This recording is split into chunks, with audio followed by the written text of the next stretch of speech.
and welcome to Three Things, the Tyee's short, informal interview show where myself, Emma Cooper, the outreach manager, gets to chat with all of the wonderful folks in the Tyee family. And today I have the privilege of chatting with Jen St. Denis, who is our new Downtown Eastside beat reporter. We're very excited to have her. And before she pops on screen, I'll just acknowledge that we're live streaming here from unceded territory and the territory of the Musqueam, the Squamish, and the Tsleil-Waututh. And we are really lucky to have Jen. David Beers, the founder of the Tyee, kind of describes the Tyee like everyone's doing their projects, kind of like blowing glass, making these beautiful pieces that get released into the world. And Jen has got like the reporter vibe, like everyone does, but she's showing up, and she's got a lot of great experience. She got her start 8 years ago at the North Shore News and Business in Vancouver, and since then has worked at the Daily Metro, as well as appeared in the Toronto Star, Vancouver Sun, and many others. So please welcome to the live stream stage. It's Jen St. Denis. Hello, Emma. Beautiful entrance. I love it. I'm just so relieved that it worked. Yes, and that's what we're all. It's a little feats of small Zoom miracles is the theme here. Thanks for making the time to join us, and I'm really excited to just sort of talk about, this is just the start of your beat, and you're in a brand new beat, so really kind of it's talking about three things. It's what's happening now in the Downtown East Side, who's inspired you, and what do you hope to accomplish. Those are the three things we're going to chat about. So could you kind of paint a little bit of a landscape of where you're at, the Tyee's at, and the Downtown East Side is at? So triple hit. Oh, okay. It's a 20-minute question. Okay. And because that question okay. will take 20 minutes to answer, I will say thank you to everyone who's tuning in. Okay. And if you have questions for Jen, send them in to any of the chat on YouTube, Facebook, or Zoom, and we'll do our best to get them all answered. All right. Fire away, Jen. All right. So what's going on with me? Well, I've been a reporter in Vancouver for about 8 or 9 years now, and I've done a lot of beat reporting. That's kind of my thing. I've done a lot of reporting on City Hall and civic issues, a lot of reporting on housing. And in amongst that is you're always going to be reporting on the Downtown East Side, just because that's often people say like that's where all the stories are. Often like issues of drug use, addiction issues, homelessness, but also like a really cohesive community that comes together to support each other. So I was really excited when the Tyee advertised this position, because I just thought it was so needed right now. And the reason is because when the COVID-19 pandemic hit, everybody was so focused on reporting that it squeezed out a lot of other news coverage, not because reporters were doing anything wrong, but it was just COVID was such a huge topic that it just took everybody's resources. And in the midst of that, the COVID-19 pandemic had a really sharp impact on the Downtown East Side, not because COVID was there was no outbreaks, thankfully, but just homelessness increasing, a huge increase in overdoses, kind of really a community in crisis. And I just saw it was being reported on, but I just knew there was much more to do there in terms of shining a light on that community at this moment. And so what I'm hearing is that it seemed like people were kind of like, what if an outbreak happens in the Downtown East Side, prepared for that, and then not necessarily as prepared to deal with all of the fallout and the ripple effects from the pandemic impacting already vulnerable people.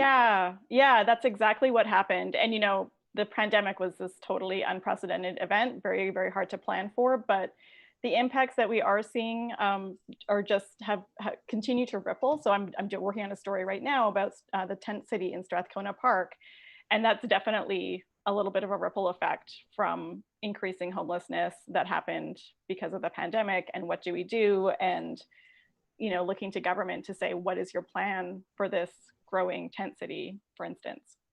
Right. Well, and we're already getting some questions coming in, so I'm going to throw those in as we go through. Again, keep asking them. This kind of builds a little bit on them. And again, you don't have to have answers for everything because obviously there's a lot of complexity happening in the neighborhood, just like anywhere. But Rose is asking, what is your take on why the situation in the Downtown Eastside never really seems to improve despite the myriad of services and the millions of dollars that have been dumped into this neighborhood? Well, that's a big question. And it has been something that we've been writing about. You know, reporters have been writing about this neighborhood since the 90s, these problems that are kind of like persistently there. And I think that we just really haven't seen the deep societal change. We've seen some of it happen, you know, with the overdose prevention sites growing, harm reduction being more accepted. But we haven't really seen that wholesale leap into like, what does a decriminalizing drugs look like? What does a really wide-ranging safe supply system, you know, that works for everybody look like? So I think that maybe when it comes to, you know, even things like structural or systemic racism, colonization, I mean, these are really big topics and really big parts of our society that would need huge changes. So the answer might be a little bit in that direction. So that we have to address the underlying issues if we're hoping to see people's quality of life improve. And those are things that take time and also like a really concerted effort that maybe hasn't totally happened. Is that? Yeah, I think that's fair. And, you know, with the pandemic, we have seen some pretty big shifts right away, for instance, with expanding the safe supply program. So the pandemic has, you know, as awful as it has been and as wide ranging as the impacts have been, we have seen governments are able to respond quickly when there's like an emergency to respond to. And so any more kind of pieces of context, do you think, just to give folks the context for the Downtown Eastside in this moment in the pandemic, or should we move on to other folks who have written about the Downtown Eastside? Let's move on. Let's keep addressing some questions because I'm sure this will come up again and again. So yeah. Sure. So that being said, it's been, you've talked about how it's exciting that there's like a specific beat for the Downtown Eastside, so you can have all of your focus on the community. Could you talk about those other folks who have done great reporting in the community and how you hope to build on that? Yeah, there's actually never been a Downtown Eastside beat before that I know of. There's been people who have done the city hall beat. There have been people who have developed a housing beat. There have definitely been people who have developed like a drug and overdose beats. So this is a really unique opportunity to really focus on that community, and I'm hoping to do it as like a community news kind of beat. So not just solely focusing on one specific social issue, but covering the Downtown Eastside as a community. It's quite a big community. There's a lot of people who live there. There's a lot of things going on culturally, lots of arts. So not just doing like the big social problems and things that are happening there, but also, you know, covering it as a community. Now, some of the people that I really look up to, Travis Lupick has done really wonderful work in covering the neighborhood. His work was really centered or really ramped up during the overdose crisis, which started in 2016. And he actually ended up writing a book, a beautiful book called Fighting for Space, that kind of came out of that work that he was doing for the Georgia Strait. Andrea Wu at the Globe and Mail is someone I also look up to. And what Travis and Andrea both did was they just continued to report on the crisis, and they never really let go. They never really lost sight of that huge human tragedy and that it needed to be, you know, really looked at as a national tragedy, and, you know, kind of not giving into the stigma of like, oh, why should we care about these people? They always cared. I'd say that Mike Howell and Francis Beulah are also kind of mentors in this area. They've done different things during their career, focused on different things, but Francis did a lot of coverage, I think, in the Downtown Eastside, kind of earlier in the 2000s on homelessness. And Mike has always covered, in his City Hall beat, he's always covered the Downtown Eastside very thoroughly and sensitively, but kind of never stops asking the hard questions. So yeah. And I like that you said that these are folks who have persistently focused, because with long-term chronic issues that often you see manifesting in the downtown and the east side, it can be hard to have that persistent look at it because you're not always seeing the change that you might want to be reporting on and things like that as well. So that's really admirable. Yeah. And I like your focus as well. So you have part of your attitude and sort of shift and arounds of reporting on the downtown east side is going to be not just looking at the issues, but I love the cultural aspect and things like that as well. Yeah, yeah. I come out of community news, and I really love it, and that's kind of what I want to do for the downtown east side. Nice. Yeah. Excellent. And so let's talk a little bit about what you're hoping to accomplish with the kind of community news vibe in a community that is very much in flux. What are motivating factors for you? What are things you're hoping to be able to achieve? Yeah, so when I was interviewing for this job, Robin, our editor, was really talking about how she really, like, for her, like, the reason to do journalism is to see impact and see change. And in my work, I've always found it a little tough to, like, always know if it's my reporting that was causing the change. And I've always been a little leery about just solely looking at that as the value of journalism. But I have to say that just being in this beat for even just a few weeks, I have seen a little bit of impact right away, and it is kind of highlighting for me how much this kind of laser-like focus on the neighborhood was needed. I attended this attempted eviction in Chinatown, and just by the media being there and kind of observing, asking questions to City Hall, it was this woman who was living in a tiny SRO room, and it was crammed with 2 bunk beds. She barely had room to even walk. So I asked the city whether that was even legal or safe. And the advocate actually told me later that they were able to come to an agreement and delay the eviction. And so I'm pretty confident that us being there and writing about it did have a little bit of impact in that situation. So just kind of seeing, like, just sort of being there to observe and see what's happening I think is really important with this community. And so yeah, with Robin now, I am feeling a little bit more confident about saying, like, yeah, we're gonna change some things. I mean, they might be small things, but they'll matter to the people, I think, whose lives are being affected. I hope. Yeah, well, that's a great goal. Again, I think it's also a sustainable goal, just thinking from a perspective of, like, pacing oneself. I know a lot of people who work in the downtown east side, and I think if you go into any kind of helping supportive work with the idea that things are going to change in a really big way, it's hard to sustain again. So in terms of journalism, right. I know that's a good pacing. Yeah.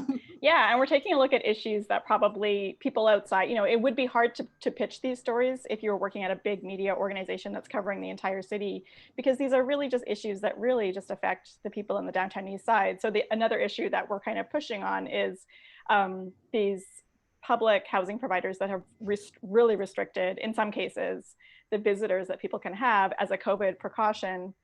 But Vancouver Coastal Health has said all along, like, please don't have these measures in place. It's dangerous because people could use drugs alone and die. But some buildings still have really strict policies in place. So that's another example of just an issue where we're going to keep writing about it and pushing, because this is something that's really causing a lot of suffering for some people. That's great. And there's some questions coming in, Jen, so I'll let you hear a couple of them. One anonymous attendee asks, I see $1 million a day spent in the downtown east side as a sort of idea that's quoted a lot, to the point where it's become a trope and criticism of the groups who receive that funding. But I feel like this is both a mischaracterization and an oversimplification. What's your perspective on this trope? So I know, like, this criticism of all this money being spent in the downtown east side and it not making a difference. I know that was something that was really in the media about, I don't know, what, 10 years ago. There was a lot of criticism of that because things just never seem to change.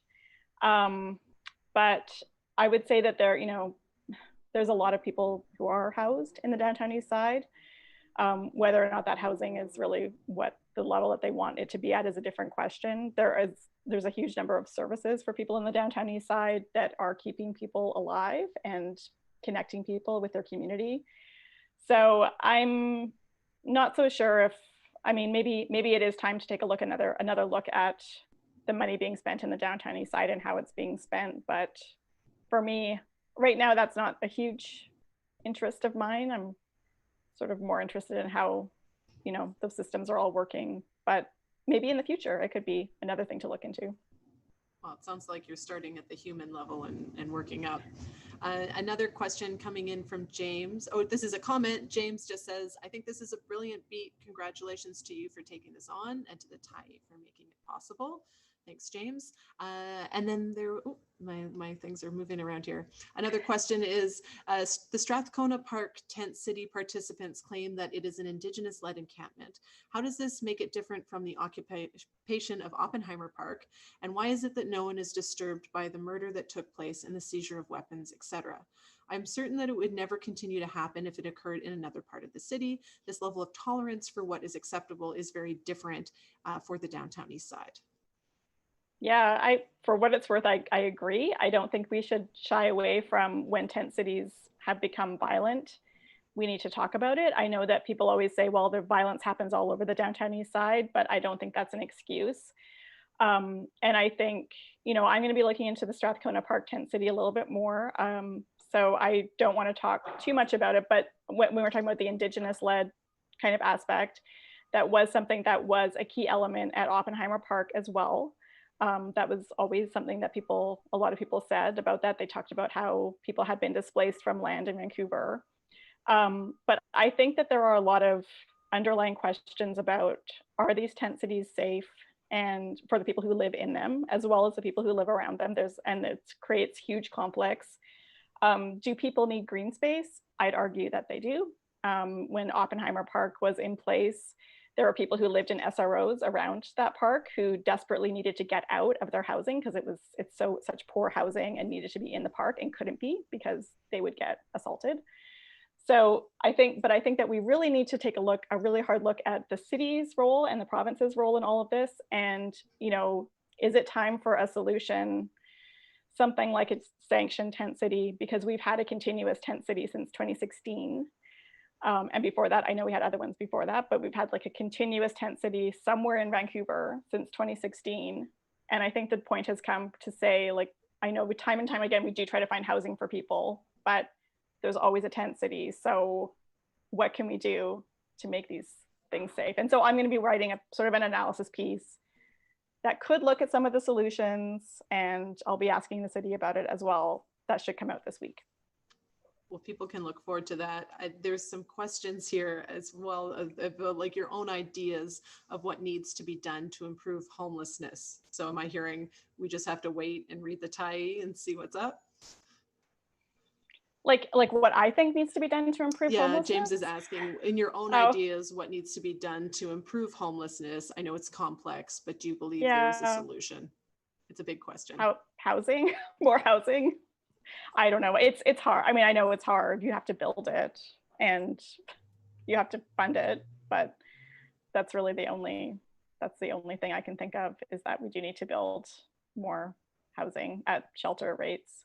So it's kind of it. It's a straightforward answer to an otherwise complex question, but there's a lot of truth there. People need homes to address homelessness. And I think we also need to give people choice in the homes that they're going to. So there's a lot of like complexity about what makes people not want to be in, for instance, when they're offered housing and when they choose to stay in the tent city. And I think we need to like listen to them.